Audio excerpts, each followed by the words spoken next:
பேசுகிற நல்ல பிதாவே ஆசீர்வதிக்கப்பட்ட அற்புதமான காலவேளை காட்சிக்கிறோம். எங்களோடு கூட வழிநடத்துவதற்காக ஸ்தோத்திரம். ஆண்டவரே சோதனம் தொடர்ந்துள்ள இந்த காலை ஜெபத்தை கர்த்தர் தாங்கி பொறுப்படுத்தி ஆசீர்வாதமாய் மாற்றினார். வந்திருக்கிற தேவ பிள்ளைகளுக்காக ஸ்தோத்திரம். இன்னும் வர வேண்டியவர்களை உற்சாகப்படுத்தி கொண்டு வார். ஆசீர்வதி இயேசுவின் நாமத்தில் பிதாவே. ஆமென், ஆமென், ஆமென். பாடலானதில் வீணாக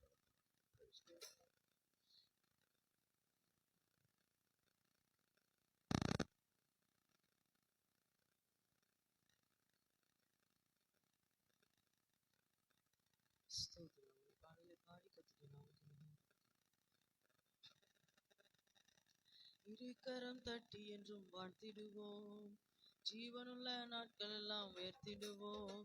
இருக்கரம் தட்டி என்றும் வாழ்த்திடுவோம், ஜீவனுள்ள நாட்கள் எல்லாம் உயர்த்திடுவோம். கர்த்தர் செய்த நன்மைகளை சொல்லி சொல்லி மகிழ்ந்திடுவோம். கர்த்தர் செய்த நன்மைகளை சொல்லி சொல்லி மகிழ்ந்திடுவோம். Amazing Lord, you're amazing.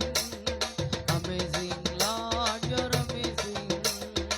Amazing Lord, you're amazing. Amazing Lord, you're amazing. நீங்க தொட்டாலே அற்புதம்,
சர்வ வல்லமை நிறைந்தவரே, உங்க ஒருவருக்கே மகிமை ராஜா. அல்லேலூயா, அல்லேலூயா, அல்லேலூயா.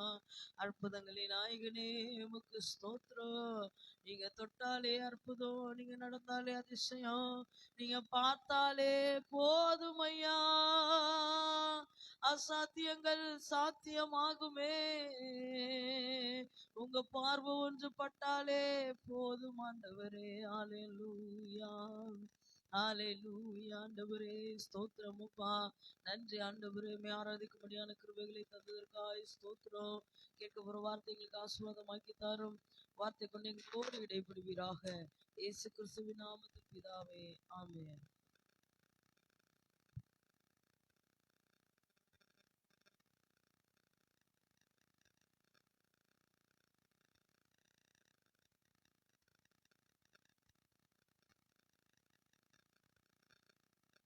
Praise the Lord. Hallelujah. ஸ்தோத்திரம், ஸ்தோத்திரம், ஸ்தோத்திரம், ஸ்தோத்திரம், ஸ்தோத்திரம். Hallelujah. Hallelujah. ஆண்டவருடைய நாமம் மகிமைப்படுவதாக. இந்த கால வேளையிலே வந்திருக்கிற யாவரையும் வாழ்த்தி அன்போடு வரவேற்கிறேன். கர்த்தர் ஆசீர்வதிப்பாராக, கனப்படுத்துவாராக. Hallelujah. Hallelujah. ஸ்தோத்திரம், ஸ்தோத்திரம், ஸ்தோத்திரம். ஆம், ஸ்தோத்திரம். வேத வசனத்தை படித்து கர்த்தருடைய நாமத்தை மகிமைப்படுத்துவோம். ஸ்தோத்திரம். வாசித்து பார்க்கலாம். 1 சாமுவேல் புஸ்தகம் 28ஆம் அதிகாரம். 1 சாமுவேல் 28ஆம் அதிகாரம் 15, 16.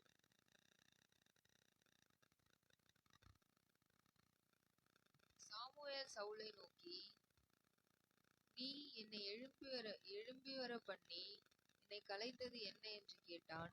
அதற்கு சவுல், நான் மிகவும் நெருக்கப்பட்டிருக்கிறேன். பெலிஸ்தர் எனக்கு விரோதமாய் யுத்தம் பண்ணுகிறார்கள். தேவனும் என்னை கைவிட்டார். அவர் தீர்க்கதரிசிகளினாலாவது சொப்பனங்களினாலாவது எனக்கு மறு உத்தரவு அருளவில்லை. ஆகையால் நான் செய்ய வேண்டியதை நீர் எனக்கு அறிவிக்கும்படி உம்மை அழைப்பித்தேன் என்றான். ஸ்தோத்திரம். ஹல்லேலூயா. ஹல்லேலூயா. பெலிஸ்தியர்கள் சவுலை என்ன செய்கிறார்? நெருக்கிறார். நெருக்கும் போது அவர் என்ன செய்கிறார் என்று பார்க்கும்போது, அப்படிப்பட்ட நெருக்கத்தை அந்த இடத்திலே கொடுத்து, அந்த நெருக்கமானது அவருக்கு என்னென்னலாம் செய்யுதுன்னு பாருங்க. அந்த நெருக்கம் இன்னைக்கு ராஜ்யபாரத்துக்கு விரோதமாக அது நிறைய ப்ராப்ளம் இருக்கிறதுனால இப்போ சாமுவேலை குறிப்பிடுகிறார். சாமுவேலே இங்கே இருக்க, எனக்கு என்ன சம்பவிக்க போகுது என்கிற ஒரு சூழ்நிலை கேட்கும்படி கொடுக்குறப்ப, சாமுவேல் இருக்கும்போது சாமுவேலுடைய அருமை தெரியல. ஆனால் சாமுவேல் போன பிறகுதான் சவுலுக்கு சாமுவேலுடைய அருமை தெரிகிறது. நிலையிலேயே சொல்லுவோமா? ஆமா, எப்போதுமே சாமுவேல்கள் ஸ்தோத்திரம் இருக்கிறது நிறைய பேருக்கு டிஸ்டர்பன்ஸாக தான் இருக்கும். அநேக தேவனுடைய பிள்ளைகள் நடத்திப்புக்கு கீழே இருக்கிறது ரொம்ப சிரமம். நடத்திப்புன்னு சொன்னாலே நம்ம எல்லாருக்குமே கொஞ்சம் பீதி தான். ஆனா சாமுவேல் நாட்கள்ல சவுலுக்கு கீழ்ப்படுகிற அந்த மனம் இல்லை, அந்த ஒரு காரியம் இல்லை. ஆனாலும் பார்த்தீங்கன்னா இப்ப என்ன செய்கிறாரு பாருங்க, இந்த டைம்ல சாமுவேல் எப்படிப்பட்ட சூழ்நிலையிலே அவர் மரித்த பிறகு சவுலுடைய நெருக்கத்தை மாற்றுவதற்கு அவர் தேடுகிறார். சவுல் தேடுகிறார். சாமுவேல் உயிரோடு இருக்கும்போது அவரை தேடி அவருடைய காரியங்கள் ஒன்றும் புரியல, ஒன்றும் தெரியல. ஆனால் அவர் மரித்த பிறகுதான் அவர் என்ன செய்கிறார்? இப்படிப்பட்ட ஒரு பயங்கரமான சூழ்நிலையாய் நிலையிலே சொல்லுவோமா, நெருக்கம் வந்துருச்சான். சாமுவேல்கிட்ட சொல்லும்போது அவர் சொல்றாரு, எனக்கு ரொம்ப நெருக்கம் வந்துருச்சு, அதனால்தான் நான் இப்போ உன்னை தேடி வந்தேன், நான் இப்போ அடுத்து என்ன செய்யணும் இதெல்லாம் சொல்றாரு. சவுலுக்கு சவுளுடைய நெருக்கம் வந்ததற்கு மெயின் காரணம் என்ன அப்படின்னு இந்த வசனத்தின்படி நாம் பார்க்கணும். சாமுவேல் காலங்கள்ல அவர் சொன்ன எந்த வார்த்தைக்குமே சவுல் அதிகமாக கீழ்ப்படியும். அந்த கீழ்ப்படியாமையினால ஏற்பட்ட விளைவுதான் நெருக்கம். நிலையிலே சொல்லுவோமா, அது எந்த மனுஷனாக இருந்தாலும் சரி, உபதேசிக்கிற நானா இருந்தாலும் கேட்கிற நீங்களா இருந்தாலும் கீழ்ப்படிதல் இல்லாம போகும்போது நெருக்கங்கள் நிறைய நமக்கு வரும். சவுலுக்கு இப்போ வந்த நெருக்கம் தான். இந்த நெருக்கத்தை இவர் இப்போ ரொம்ப பயங்கரமா என்ன பண்ணிட்டார்? மாட்டிக்கிட்டார். நெருக்கத்துல அவர் இருக்கிறார், அந்த சூழ்நிலை இருக்கிறார். எதிரிகள் பயங்கரமா தேசத்தை எடுத்து கொண்டிருக்கு என்ன செய்றாங்க, வட்டமிட்டு இருக்கிறாங்க. பெலிஸ்தியர்களுடைய தொல்லை நாளுக்கு நாள் அதிகரித்து விட்டது. அதனால சவுலுக்கு என்ன பண்றதுன்னே தெரியல. சோதரர், ஏன்னா சுத்தியிலும் 7 நாடுகள் சவுலுக்கு விரோதமாக இருக்கிறது. 7 நாடுகள் சவுலுக்கு விரோதமா இருக்கிறது. சவுல் எந்த நேரத்தில் அசைந்தாலும் அந்த 7 பேரும் உள்ள ஊத்துருவாங்க. அதுல மெயின் பெலிஸ்தியர், பெலிஸ்தியராக இருக்கிறாங்க. அல்லேலூயா. இப்ப அதனால இப்ப அவருக்கு பயங்கர நெருக்கம் அதிகமானதுனால அடுத்து என்ன செய்யறதுன்னு தெரியல. ஏன்னா நல்ல நடத்தி கொடுக்கும் போது அடுத்து என்ன செய்யறதுன்னு தெரியாம இருந்துட்டாரு. இப்ப பாருங்க, சாமுவேல் இல்ல, ஆனா இப்ப என்ன பண்றாரு, நடத்தி வரணும், அடுத்து என்ன செய்யணும், அடுத்து என்ன பண்ணணும், நான் எப்படி போகணும், எப்படி என் வழியை நான் பாதுகாத்துக்கணும், எப்படி என் வழியில நான் போகணும்னு சொல்லி அநேக சூழ்நிலையில இன்றைக்கு ஸ்தோத்திரம். அல்லேலூயா, அல்லேலூயா. ஒரு பெரிய நெருக்கத்தை அவர் சந்திக்கிறார். நெருக்கம் என்று சொல்றது லைஃப்ல நிறைய வரும், திடீர்னு வரும். ஒரு பயணம் போயிட்டு இருக்கும்போது அந்த பயணத்துல என்ன செய்யறோம், நெருக்கத்தை சந்திக்கிறோம். நம்ம கார்ல போயிட்டு இருக்கும்போது எல்லா இடத்துலயும் கரெக்டா அப்படி போயிட்டே இருக்கும்னு சொல்ல முடியாது. சில இடங்கள்ல ஸ்பீட் பிரேக் வரும், ஸ்லோ பண்ணிதான் ஆகும். சில இடங்கள்ல கூட்டங்கள் இருக்கும், ஸ்லோ பண்ணிதான் ஆகும். சில இடங்கள்ல எவனா குறுக்க வருவான், ஸ்லோ பண்ணிதான் ஆகும். இந்த மாதிரி பல நெருக்கங்கள் வரும். பயணங்கள்ல எப்படி நெருக்கம் வருதோ அதே போல நமக்கு நிறைய நெருக்கம் வரும். ஆனால் சவுலுக்கு வந்த நெருக்கம் எதனால வந்துச்சு அப்படின்னா, சாமுவேலுடைய வார்த்தைய அவர் மதிக்காம நடந்ததுனால இப்ப என்னது நெருக்கம் பயங்கரமா வந்துருச்சு. இப்ப செத்து போன சாமுவேலை போய் தேடி போட்டார். அல்லேலூயா, சத்தமா சொல்லுங்க பார்க்கலாம். இவ்விதமாக அவர்கள் நெருக்கப்பட்டார். அல்லேலூயா, அல்லேலூயா, ஸ்தோத்திரம், ஸ்தோத்திரம், அல்லேலூயா. இப்ப நெருக்கத்தை சந்தித்தார். இது சவுலுடைய பயங்கரமான நெருக்கம். இந்த நெருக்கம் வந்ததுக்கு மெயின் காரணம், உயிரோடு சாமுவேல் இருந்த காலங்கள்ல சாமுவேலை மதிக்காமல் போன ஒரு சூழ்நிலை தான் இப்ப சவுல் நெருக்கத்தை சந்திக்கிறார். உயிரோடு இருக்கும் போது கொடுக்கிற மதிப்பு, மரியாதை இது நிறைய பேர் நம்ம கொடுக்காம போகும்போது பேக்ல நமக்கு ஒரு வேதனை இருக்கும் என்பதை மறந்து போகிறார். சோதரர், ஃப்ரெண்ட்ல அந்த மதிப்பை மரியாதையை நம்ம இழந்துட்டோம்னா பின்னாடி ஒரு நாள் சவுளை போன்ற நெருக்கத்தில் சிக்கொண்டு நாம் சோதிக்கப்படுவது கன்ஃபார்ம், உண்மை. அதுல சந்தேகமே இல்லை. அந்த நெருக்கம் நமக்கு கண்டிப்பா வரும். அதுல இருந்து ஒரு மனுஷனும் தப்ப முடியும். சோதரர், இன்னைக்கு வேணா ஏதாவது சொல்லிக்கலாம். ஆனால் அந்த நெருக்கத்தில் இருந்து கண்டிப்பா நம்ம தப்புவதற்கு வாய்ப்பு இல்லை. சவுலால தப்ப முடியல. அந்த நெருக்கம் எவ்வளவு பெரிய பாதிப்புங்கிறத சவுலுடைய லைஃப்ல எல்லாருக்கும் அந்த நம்ம படிச்சவங்களுக்கு நல்லா தெரியும். ஸ்தோத்திரம். அவ்வளோ நேரம் சாமுவேலை கூப்பிட்டு பேசுனதுல ஒரு முன்னேற்றமும் இல்லை சவுலுக்கு. அந்த நெருக்கம் அதிகரிச்சதே தவிர, ஆனால் நெருக்கம் மாறல. சவுலுடைய நெருக்கம் மாறவே இல்லை. சவுலுடைய நெருக்கம் ரொம்ப அதிகமாயிடுச்சு. ஸ்தோத்திரம். என்ன நடக்குமோன்னு தெரியாம இருந்தாரு. ஆனா சாமுவேலை சந்திச்ச பிறகு இதாண்டா நடக்குங்கிற மாதிரி முடிஞ்சிருச்சு. பாருங்கள், அவர் நெருக்கத்தை அவர் சந்தித்தார். ஆகவே சவுலுடைய நெருக்கம் உயிரோடு இருக்கிற சாமுவேலை மதிக்காமல் போனதனால் வந்த இந்த நெருக்கம். அதனால இந்த நெருக்கம் உயிரோடு இருக்கிற நாட்களை நம்ம செய்ய வேண்டியதை நம்ம செஞ்சா நமக்கு ஆசீர்வாதம். அல்லேலூயா சொல்லுவோம். பிற்காலங்கள்ல அதனால நமக்கு நிறைய நஷ்டங்கள், தீமைகள் வர வாய்ப்பு இருக்கிறது என்பதை நாம் தெரிந்து கொள்ள வேண்டும். நெக்ஸ்ட் அடுத்தது ஒரு நெருக்கத்தை நம்ம பார்க்கிறோம். நீங்கள் படிக்கலாம். ஸ்தோத்திரம். 2 நாளாகமத்தின் புஸ்தகம். ஸ்தோத்திரம். அது என்ன சொன்னார் பாருங்கள்.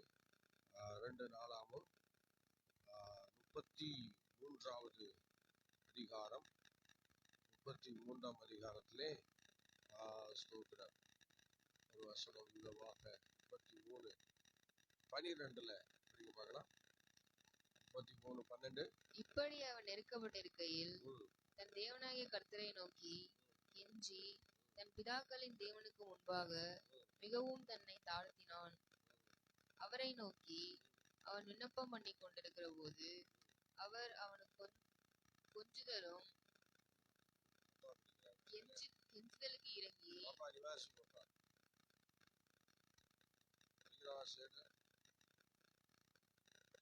சேர்த்து வாசிங்க, ஃபர்ஸ்ட் லைன் வாசிங்க.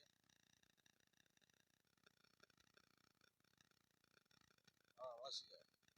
இப்படி அவன் நெருக்கப்படுகையில் தன் தேவனாகிய கர்த்தரை நோக்கி கெஞ்சி தன் பிதாக்களின் தேவனுக்கு முன்பாக மிகவும் தன்னை தாழ்த்தினான். அவரை நோக்கி அவன் விண்ணப்பம் பண்ணி கொண்டிருக்கிற போது அவர் அவன் கெஞ்சுதலுக்கு இறங்கி அவன் ஜெபத்தை கேட்டு அவனை திரும்ப எருசலேமில் உள்ள தன்னுடைய ராஜ்யத்திற்கு வரப்பண்ணினார்.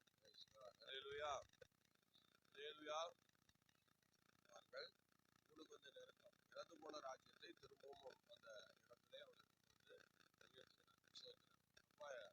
இவனுக்கு வந்து நெருக்கம் யாரு? ஸ்தோத்திர மனாசையின் நெருக்கம். சொல்லுங்க பாருங்க, யாரு நெருக்கம்? மனாசைக்கு வந்த நெருக்கம். அல்லேலூயா. மனாசையினுடைய நெருக்கம். திரும்ப படிங்க இந்த வசனத்தை. அவரை நோக்கி அவன் விண்ணப்பம் பண்ணி கொண்டிருக்கிற போது அவர் அவன் கெஞ்சுதலுக்கு இறங்கி அவன் ஜெபத்தை கேட்டு அவனை திரும்ப எருசலேமில் உள்ள தன்னுடைய ராஜ்யத்திற்கு வரப்பண்ணினார். கர்த்தரே தேவன் என்று அப்பொழுது மனாசே அறிந்தான். பின்பு அவன் தாவீதினுடைய நகரத்தின் வெளி அலங்கத்தை கியோனுக்கு மேற்கே இருக்கிற பள்ளத்தாக்கு தொடங்கி மீன் வாசல் மட்டும் கட்டி ஓபேலை சுற்றிலும் அதை வளைத்து அதை மிகவும் உயர்த்தி யூதாவில் உள்ள அரணான பட்டணங்களில் எல்லாம் இராணுவ தலைவரை வைத்து கர்த்தருடைய ஆலயத்தில் இருந்து அந்நிய தேவர்களையும் அந்த விக்கிரகத்தையும் எடுத்து போட்டு கர்த்தருடைய ஆலயம் உள்ள மலை அந்த நெருக்கம் மாறின பிறகு அவன் தேசத்தையே தலைக்கீழ மாத்திட்டான். ஆனா வந்து அந்த நெருக்கம் மாறுவதற்கு என்ன செய்யலாம் பாருங்க. மனாசே செய்த அந்த காரியம் என்ன செய்திருக்கிறா பாருங்க. ஆண்டவர் நோக்கி ஜெபம் பண்றாரு. ஆனா எப்படி கெஞ்சிறான். எப்படி கெஞ்சிறான். பா பா என் சூழ்நிலை இப்படி ஆச்சுப்பா, எனக்கு உதவி செய்யுங்கப்பா அப்படின்னு சொல்லி பயங்கரமா கெஞ்சிறாரு. அந்த கெஞ்சுறதுல கர்த்தர் அவருக்கு என்ன செய்யறாரு, மறுபடியும் அவரை வரவழைச்சு அதே இடத்துல நல்ல ஒரு ஆட்சிக்கு கொண்டு வந்து பலிபீடங்கள் எல்லாம் தகர்த்து அதுக்கப்புறம் அந்த தேசத்தையே மறுரூபப்படுத்துகிறார். அந்த கெஞ்சி ஜெபிக்கிற ஜெபத்தின் மூலம் அவருடைய நெருக்கம் இன்னைக்கு மாற்றப்பட்டது. அலையிலேயே சொல்லுவோம். இன்னைக்கு நிறைய பேர் நம்ம ஜெபிக்கிறோம், ஒரு மாற்றம் கிடையாது. ஜெபத்துல ஒரு மாற்றம் நம்ம ஜெபிக்கிறது வேஸ்ட். ஏன்னா இடத்துல நம்ம 1000 விஷயத்தை வச்சுக்கிட்டு நம்ம ஜெபிக்கிறது எங்க போகும்? ஜெபம் நல்லா யோசிச்சு பாருங்களேன். ஜெபம் எங்க போகும்? இதே ஒரு தரிசனமா இருப்பாங்க. ஒரு காரியத்துல வந்து ஈடுபடும் பொழுது ஆண்டவருக்கும் நமக்கும் வந்து ஒரு பிளவு ஏற்படுதுன்னு தெரிஞ்சிச்சுன்னா அதை கண்டிப்பா நம்ம அனுமதிக்கவே கூடாது. எந்த தேவ பிள்ளைகளும் அதை அனுமதிக்க கூடாது. அது ஒரு பிளவு ஏற்படுத்துது அப்படின்னா அதை நம்ம என்ன செய்யணும்? நறுக்கி விட்டுறோம். இது நமக்கு டிஸ்டர்பன்ஸா இருக்கு அப்படின்னா அதை நறுக்கி விட்டுறோம். அல்லேலூயா. இப்ப எவ்வளவு பெரிய நெருக்கத்துக்கு விரோதமா நெருக்கம் வருவதற்கு சூழ்நிலைக்கு சாதகமாக இன்னைக்கு நமக்குள்ள நிறைய விஷயங்களை பிசாசு கொண்டு வந்து வச்சு நம்ம நெருக்கத்துக்குள்ள நெருக்கத்துக்குள்ள கொண்டு போறது நல்ல கர்த்தர் வந்து எப்போதுமே நம்முடைய பிள்ளைகள் நெருக்கமான இடத்துல நெருக்கத்துலதான் இருக்குன்னு விரும்புவாங்க. ஆனால் சில விஷயங்கள் நமக்கு நெருக்கமா இருக்கும். அது காரணம் நம்ம ஆசீர்வாதமா இருக்கலாம், நம்ம மேன்மையா இருக்கலாம். ஆனா நம்ம எந்த நேரத்துல எந்த நெருக்கத்தை சந்திக்கணும் நமக்கு தெரியாது. அதனால இப்ப என்னாச்சு அப்படின்னா இன்னைக்கு இவருக்கு நல்லா தெரியும் மனசுக்கு நம்ம இந்த நெருக்கத்தோட நம்ம இப்படி வாழ்ந்தோம்னா பிரச்சனை ஆயிடுச்சு சொல்லி அவர் என்ன பண்ணாரு? இப்படி எனக்கு ஒரு நெருக்கம் வந்திருக்கு, நெருக்கத்துல நீங்க தான் எனக்கு உதவி செய்யணும்னு சொல்லி கர்த்தர் சமூகத்தில் எந்த அளவுக்கு அழுது ஜெபிக்கிறாங்க. ஒரு ஆவிக்குரிய தாகம் நமக்குள்ள இருக்கா? ஏதாவது ஆண்டவர்கிட்ட நம்ம நல்லா ஜெபிக்கணும். நீ ஜெபிக்கலன்னா கர்த்தரை ஜெபிக்க போறாரு. அநேக நெருக்க பிள்ளைகள் ஜெபம் கிடையாது, ஸ்தோத்திரம் நல்ல லைஃப் கிடையாது, நல்ல லைஃப் இல்லை. அதனால நம்ம வந்து நல்லா ஜெபிக்கணும். நல்ல ஆவிக்குரிய அந்த தாகம் இல்லை, ஆவிக்குரிய அந்த வாஞ்சை இல்லை. ஸ்தோத்திரம் அல்லேலூயா. எதையாவது நம்ம மனசுல நினைச்சுக்கிட்டு அந்த ஆண்டவர் சமூகத்தில் உண்மையான அந்த நெருக்கத்தை ஸ்தோத்திரம் அவாய்ட் பண்றது எப்படிங்கிறத நம்ம தெரிஞ்சிருக்கோம். நம்ம செயல்படுத்தணும். மனாசே நெருக்கத்தை அழகாக மாற்றிக் கொள்கிறார், அழகாக மாற்றிக் கொள்கிறார். அவருக்கு தெரிஞ்சிச்சு கர்த்தரை விட்டா நமக்கு வேற ஆள் இல்லை, அவர்தான் நமக்கு எல்லாம் சொல்லி அவருக்குள்ள ஒரு நல்ல ஒரு மனம் திரும்புதல், அவருக்குள்ள ஒரு நல்ல சூழ்நிலை இருந்தது.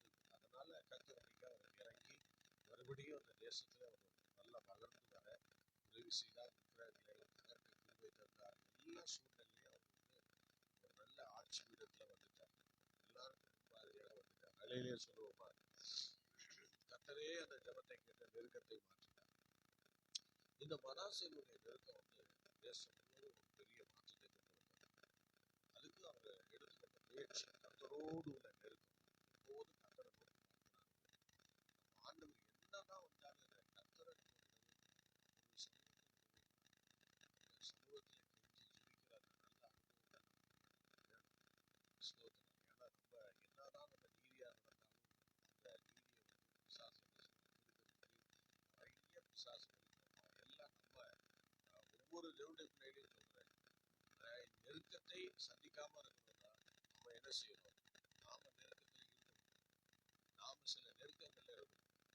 ஆமா, ஏன்னா நான் ஃப்ரீயா இருக்கணும்லாம் நம்ம விரும்பக்கூடாது. ஃப்ரீயா இருக்கணும் விரும்பணும்னா நமக்கு ஒரு நெருக்கம் வரும்.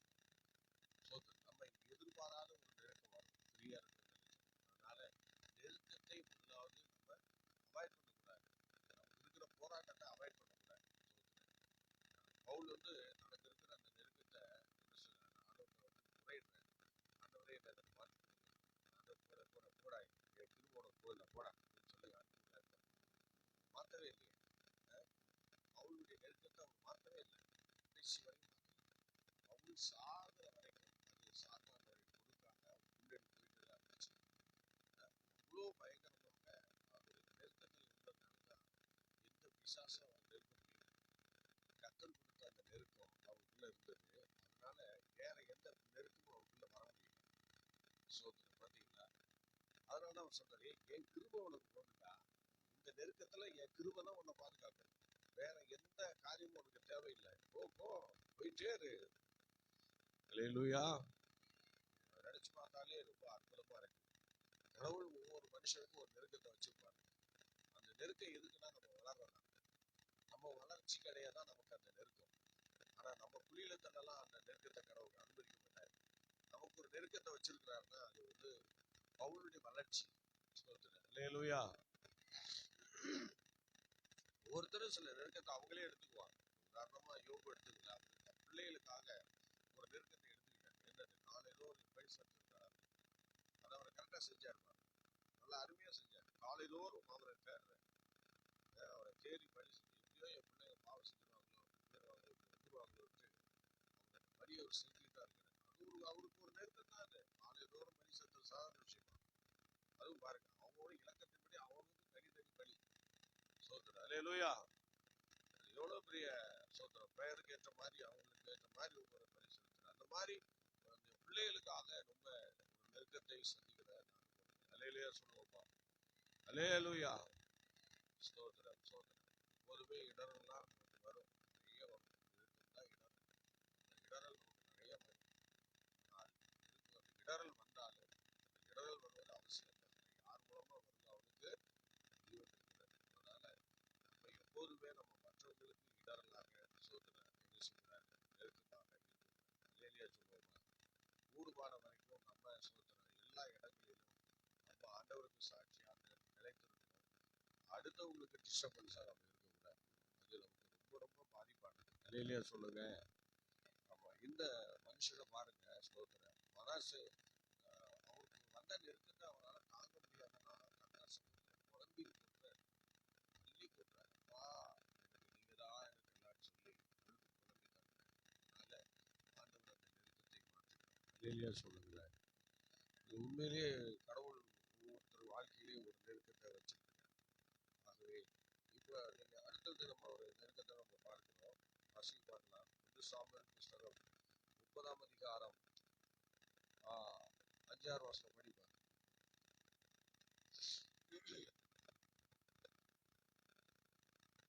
தாவீதின் 2 மனைவிகளாகிய இஸ்ரேல் ஊரானாகிய அகினோவாமும் கர்மேல் ஊரானாகிய நாபாலின் மனைவியாயிருந்த அபிகாயிலும் சிறைபிடித்து கொண்டு போகப்பட்டார்கள். தாவீது மிகவும் நெருக்கப்பட்டான். தாவீது மிகவும் நெருக்கப்பட்டார். ஃபேமிலியில எல்லாரும் பிரச்சனை இல்லை, எல்லாரும் பிடிக்கப்பட்டுட்டாங்க. அதனால இப்போ தாவீதுக்கு ஒரு பெரிய நெருக்கம் வந்துருச்சு. பார்த்தீங்களா? பெரிய நெருக்கம். ஸ்தோத்திரம். தாவீது அவர் எப்போதும் யூஸ்வலா இருக்கிற மாதிரியே இருக்கிறார், அப்படி எப்போதும் இருக்கிற மாதிரியே இருக்கிறார். ஆனாலும் அங்க என்ன பண்றாங்கன்னா, அவருடைய நாபால் மனைவியாகிய அந்த தாவீதுடைய மனைவியை கடத்திட்டு போயிட்டாங்க, எல்லாத்தையும் கொண்டு போயிட்டாங்க. அதனால இப்ப ஒரு பெரிய நெருக்கத்துக்குள்ள சந்திக்கிறார். தாவீது ஒரு பெரிய நெருக்கத்துக்குள்ள வந்திருக்கிறார். இந்த நெருக்கம் அவருக்கு ரொம்ப பாதிப்பை ஏற்படுத்தும். ஆனாலும் பாருங்க, அவர் இந்த நெருக்கத்துக்கு அவர் வேற ஒண்ணும் செய்யல, வேற ஆண்டவர்கிட்ட போய் முறையிடுறாரு. கண்டினியூ பண்ணுங்க. தாவீது மிகவும் நெருக்கப்பட்டான். சகல ஜனங்களும் தங்கள் குமாரர் குமாரத்திகளின் நிமித்தம் மனக்லேசத்தினால் அவனை கல்லெறிய வேண்டும் என்று சொல்லிக் கொண்டார்கள். தாவீது தன் தேவனாகிய கர்த்தருக்குள்ளே தன்னை திடப்படுத்திக் கொண்டான்.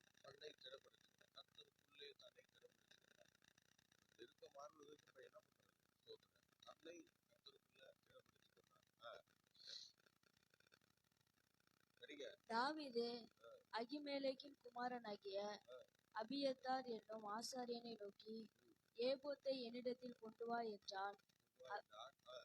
அபியத்தார் ஏபோத்தை தாவீதினிடத்தில் கொண்டு வந்தான். தாவீது கர்த்தரை நோக்கி, நான் அந்த தண்டை பின்தொடர வேண்டுமா, அதை பிடிப்பேனா என்று கேட்டான். அதற்கு அவர், அதை பின்தொடர், அதை நீ பிடித்து சகலத்தையும் திருப்பிக் கொள்வாய் என்றார். அப்ப கர்த்தர் அந்த நெருக்கத்தை மாற்றுவதற்கு அவர் எடுத்துக்கொண்ட முயற்சி தேவ சமூகம். அவருடைய சமூகத்துல விழுகிறார். மனாசே அப்படிதான் விழுந்தாரு, இப்ப தாவீதும் அப்படிதான் விழுறாரு. நம்ம நெருக்கம் மாற்றப்படுவதற்கு விலையில வேற கண்ணாபுண்ணெல்லாம் எங்கேயும் அடைய வேண்டிய அவசியம் இல்லை. தேவ சமூகத்துல விழுந்த போதும், அவர் சமூகத்துல விழுந்து நம்ம வா எனக்கு எப்படியாவது அந்த நெருக்கத்துல இருந்து ஒரு விடுதலை தாங்கன்னு சொல்லி அப்படி நம்ம போராடி ஜெபிக்கும் போது அவர் என்ன செய்யறாரு பாருங்க. கரெக்டா அவர் சொல்றாரு, ஆண்டவர் சொல்றாரு, நீ சகலத்தையும் திருப்பிக் கொள்வாய். எப்படி எவ்வளவு அருமையா சொல்றாரு பாருங்க. ஆண்டவரை விட்டு நம்ம வெளியே போனாதான் நமக்கு சிக்கல். ஆனால் கர்த்தருக்குள்ள நம்ம ஆண்டவரே ஆண்டவரே என்று சொல்லி அவர் சமூகத்திலே நம்ம கிடக்கிற அந்த அனுபவம் இருக்கு பார்த்தீங்களா, அதுதான் நம்ம உயர்த்தும், அதுதான் நம்மை நடத்தும். அல்லேலூயா, அல்லேலூயா. பிரியமான தேவனுடைய பிள்ளையே, தொடர்ந்து தேவ சமூகத்துல உங்களை நீங்க அர்ப்பணித்து எந்த ஒரு சூழ்நிலை வந்தாலும், எவ்வளவு பெரிய நெருக்கம் வந்தாலும், இந்த மனாசே போல அல்லது தாவீதை போல நம்ம செய்ய வேண்டியது என்னன்னா, கர்த்தர் சமூகத்துல முறையிடும். ஆண்டவர் நமக்கு நீதியுள்ள நியாயாதிபதியா இருக்கிறார். அவர் நீதி செய்கிற தேவன். அல்லேலூயா. சத்தமா சொல்லுங்க, அல்லேலூயா. ஸ்தோத்திரம். நம்ம யாரையும் நம்ம பழிக்கு பழியெல்லாம் வாங்க முடியாது. ஸ்தோத்திரம். கர்த்தர் தான் எல்லாத்தையும் பார்க்கிறார், அவர் எல்லாம் பார்த்துக்கணும். அதனால யார் மேலே என்னென்ன குற்றம் இருக்கு, யார் மேலே என்னென்ன பிரச்சனை இருக்குன்னு கடவுளுக்கு நல்லா தெரியும். அவரு அந்தந்த தண்டனையை அவங்களுக்கு சரியா பண்ணுவார். அதனால நம்ம போயிட்டு யாரும் தண்டனை வாங்கி கொடுக்க முடியாது. அதனால நமக்கு நெருக்கம், அந்த நெருக்கத்தை பாதுகாக்க, அந்த நெருக்கத்திலிருந்து வெளியே வர நம்ம செய்ய வேண்டிய முயற்சி என்னன்னா, தாவீதும் மனாசேயும் எப்படி பண்ணாங்களோ அதே மாதிரி கர்த்தர் சமூகத்துல விழுந்து கெஞ்சி ஜெபிக்கணும். இப்ப அதே மாதிரி எசேக்கியா பண்ண நெருக்கம் வந்த பிறகு அவர் எங்கி ஓடல பார்த்தீங்களா. பல மருத்துவர்கள் ஒன்றும் செய்யல. ஆமா, ஒரு செஞ்சது ஒன்றே ஒண்ணுதான்.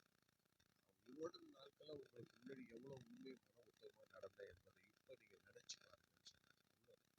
யோசிச்சு பாருங்க. நம்ம கிரியைகள் நீதியின் கிரியைகளா இல்லாவிட்டால் ஆண்டவர் தொலைச்சே வைக்க மாட்டார்.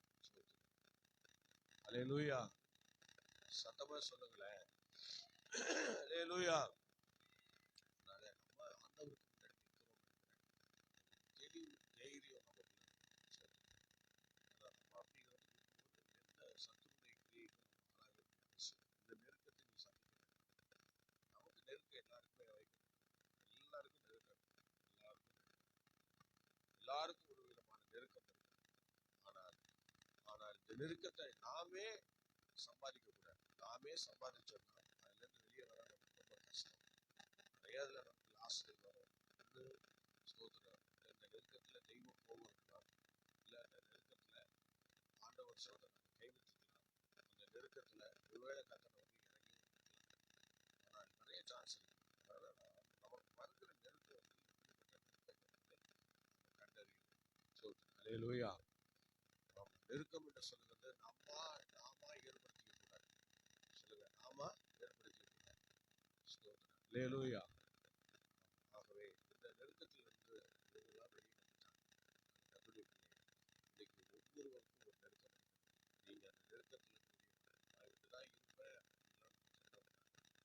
ஆண்டவருக்கு நமக்கு சம்பந்தம் கர்த்தர் கொடுத்த நெருக்கமா எந்த விதமான நெருக்கமா இருந்தாலும் கர்த்தர் கொடுத்தது. இப்ப வாசித்தவங்க இவங்களுக்கெல்லாம் கொடுத்த நெருக்கங்கள் யாரு கொடுத்தது? சவுலுக்கு கொடுத்த நெருக்கம் யாரு? ஆண்டவர் கொடுத்தார். யோசிச்சுப்பாங்க. அந்த நெருக்கத்துல இருந்து வெளியே வந்துட்டார். எப்படி அவர் வெளியே வரல, சவுலு கடைசியில நெருக்கத்துல மாட்டிக்கிட்டார். ஆண்டவர்கிட்ட கேட்கறதுக்கு பதில் எங்க போயிட்டாரு பாருங்க, சூரியகாரிட்ட போயிட்டார். கர்த்தர்ட்ட கேட்கறதுக்கு பதில் சூரியகாரிட்ட போயிட்டார். அல்லேலூயா. சத்தமா சொல்லுங்க. ஸ்தோத்திரம். ஆகவே இந்த நெருக்கம் என்று சொல்லுகிறது பயங்கரமானது. இந்த நெருக்கம் எங்க இருந்து வந்து எப்படி வந்ததுங்கிறது நல்லா யோசிக்கணும். நாம வந்து நெருக்கத்தை தேடி போடல, ஆனா நம்ம தேடி நெருக்கம், நம்ம தேடி வர நெருக்கத்தை அதை வந்து நம்ம பயன்படுத்தணும். சோதனை அது வந்து கர்த்தர் கொடுத்த நெருக்கமா அல்லது நாம எடுத்துக்கிட்ட நெருக்கமா கொஞ்சம் யோசிச்சு பார்த்து அதுல இருந்து அந்த நெருக்கத்துல இருந்து வெளியே வருவதற்கு இவர் தாவீது மனாசே எடுத்துக்கொண்ட முயற்சி. அவங்க என்ன பண்ணாங்க? கடந்தாங்க. ஆண்டவரே, நான் நெருக்கத்திலிருந்து என்ன சொன்ன நெருக்கத்தையே வாழ்க்கையா எடுத்துக்கிட்டா அதுக்கு ஆண்டவர் காரணம் இல்லை. நெருக்கத்தையே வாழ்க்கையா நம்ம எடுத்துக்கிறவங்களும் இருக்கிறாங்க. நெருக்கமே அப்படின்னா ஒரு கீழ்ப்படியாமையே, ஒரு தெய்வ கோபமே நமக்கு வந்து நெருக்கமா மாறிடுது. அந்த நெருக்கம் கடைசி வரையும் நம்ம கூட இருக்கும். அது ஒண்ணுமே பண்ண முடியாது. அது நம்ம நெருக்கிட்டே இருக்கும், அது நம்ம போராடிட்டே இருக்கும், அது நம்ம ஏதோ ஒரு குண்டுல இறக்கி விடுற வரைக்கும் அது என்ன செய்யும்? அந்த நெருக்கம் வந்துட்டே இருக்கும். அது வராம இருக்கிறதுக்கு நாம தான் என்ன செய்யணும்? ஆண்டவர் சமூகத்துல விழுந்து கிடக்கணும். சவுலை போல சூரியகாரியை தேடக்கூடாது, உலகத்தான தேடக்கூடாது, கர்த்தரை தேடணும். உனக்கு உண்டான நெருக்கத்துல தாவீது சொல்லும்போது சொல்ல, எனக்கு உண்டான நெருக்கத்துல கர்த்தரை நோக்கி கூப்பிட்டேன், அவர் என்னிடமாய் சாய்ந்து என்னுடைய கூப்பிடுதலை கேட்டாருன்னு சொல்லப்பட்டிருக்கு. அதனால அவர்கிட்ட தான் நம்ம சொல்லணும். நம்முடைய நெருக்கத்தை அவர்கிட்ட தான் அறிக்கையிடணும். எப்போ நமக்கு நெருக்கம் இருக்குங்க, உலக பிரகாரமா நெருக்கம் இருக்கு, ஆவிக்குரிய பிரகாரமா நெருக்கம் இருக்கு, நம்ம வளர்ச்சிக்கு விரோதமாக நெருக்கம் வைக்கப்பட்டிருக்கிறது. அந்த நெருக்கத்துல இருந்து நீ வெளியே வரணும்னா நீ ஜெபிக்கிற மனுஷனா மாறினால் தவிர வேற எதையும் நீ பண்ண முடியாது. நீ ஜெபிக்கிறவனா மாறணும். அல்லேலூயா. சத்தமா சொல்லுங்க. அல்லேலூயா. சிலர் உலகத்துல இஷ்டம் போல வாழ்றவங்களா இருக்கும். ஆமா, உலகத்திலே ஸ்தோத்திரம் ஈனப்பிரவின்னு சொல்லுவாங்க. கண்ணா புண்ணான்னு வாழ்வாங்க, கண்ணா புண்ணான்னு அக்கறைக்கு இக்கரை போச்சு, இப்படி விட்டா அப்படி, அப்படி விட்டா அப்படி, அப்படியே போயிட்டே இருப்பாங்க. அந்த மாதிரி எல்லாம் நம்ம இருந்துட்டோம்னா அது நெருக்கம் கிடையாது. பாவத்தினால் வருகிற தண்டனை, பாவத்தினால் வரக்கூடிய நெருக்கம், அந்த நெருக்கத்துக்கு தண்டனை. ஆகவே கர்த்தருடைய பிள்ளைகள் தொடர்ந்து தேவ சமூகத்திலே காணப்படுவோம். எல்லாரும் அப்படி முழங்கால் போட்டு படிடுவோமா? எல்லாரும் முழங்கால் படிடுவோம். நமக்கு வந்த நெருக்கம் என்ன நெருக்கம் யோசிச்சு பாருங்க. நமக்கு உண்டான நெருக்கம் எப்படிப்பட்டது? ஸ்தோத்திரம். நாம எடுத்துக்கிட்டதா இல்ல ஆண்டவரா நமக்கு கொடுத்ததா கிஃப்டா? ஸ்தோத்திரம். இந்த நெருக்கத்திலிருந்து நீ வெளியே வரணும். கர்த்தரை நோக்கி பார்த்தாதான் வரலாம். நீ ஸ்தோத்திரம் நெருக்கத்துல இருந்து வெளியே வரலன்னா சத்துரு அந்த நெருக்கத்துல வச்சு நம்ம வழி பண்ணிடுவோம். ஸ்தோத்திரம். அதனால எல்லா நெருக்கத்துல இருந்து நீ வெளியே வரணும். ஸ்தோத்திரம். மனாசே வந்துட்டார், தாவீது வந்துட்டார், எசேக்கியா வந்துட்டார். நீ என்ன செய்ய போற? நாம என்ன செய்ய போறோம்? ஜெபிக்கலாம். ஹல்லேலூயா. ஸ்தோத்திரம் ஆண்டவரே. ஆண்டவரே ஸ்தோத்திரம், ஸ்தோத்திரம். சவுல் நெருக்கம் அதிகரித்தது. மனாசே, தாவீது, எசேக்கியா போன்ற இவருடைய நெருக்கம் ஆண்டவரே எங்களை காப்பாற்றி வெளியே கொண்டு வந்தது. அதுபோல இன்னைக்கு எங்களுடைய நெருக்கத்தை நீர் அறிவீர். கர்த்தருடைய ஆவியானவர் நெருக்கத்திலிருந்து எங்களை வெளியே கொண்டு வருவீர்கள். அதிசயங்களை காணப்படும். உங்க அன்பு கரங்களிலே எங்களை தாழ்த்தி ஒப்படைக்கணும். பெரிய காரியங்களை கர்த்தர் செய்வீர்கள். இந்த காலை வேளையிலே நெருக்கத்தை குறித்து எங்களோடு பேசின நல்ல கிருபைகளுக்காக ஸ்தோத்திரம். பெரிய காரியங்களை இயேசு கிறிஸ்துவின் நாமம் தொடர்ந்து மகிமைப்படட்டும். எங்களுக்கு வந்திருக்கிற நெருக்கங்களிலே, உண்டாகிற நெருக்கங்களிலே நாங்கள் ஸ்தோத்திர சவலை போன்று சூரியகாரர்களை தேடாமல் நாங்கள் ஸ்தோத்திரம் மனாசே, தாவீது, எசேக்கியாவை போன்று தேவனை தேடுகிறவர்களாக எங்கள் நெருக்கத்திலிருந்து நாங்கள் வெளியே வர கர்த்தர் எங்களுக்கு இந்த கால வேளை ஆசீர்வதிப்பீராக. இயேசுவின் நாமத்தில் பிதாவே. ஆமென்.